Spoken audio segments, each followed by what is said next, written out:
ay rated SPG. Striktong patnubay at gabay ng magulang ang kailangan. Maaaring may masiselang tema, lengguwahe, karahasan, sexual, horror o droga na hindi angkop sa mga... Dumating na nga ang panahon upang tumestigo na nga itong si Dolfo dito nga kay Lorena o kay Carol upang mapatunayan na nga na hindi nga si Carol ang tunay na pumaslang dito kay Joy, na naset up nga lang siya.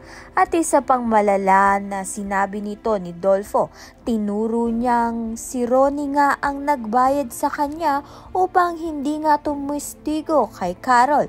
Subalit dahil nga nakonsensya itong si Dolfo, ay tumestigo pa rin nga siya kay Carol. Dahil dito, malaki nga ang tsansa na makalaya nga itong si Lorena o si Carol. Sa kabilang banda naman nga, nakaalis na nga ng bansa itong si Amber at si Leah.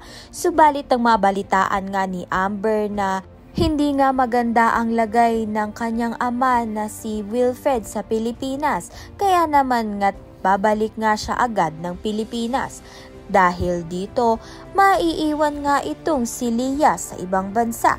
Kaya naman nga tiyan at iba pa ang dapat nating pakaabangan. Maraming salamat sa iyong panonood.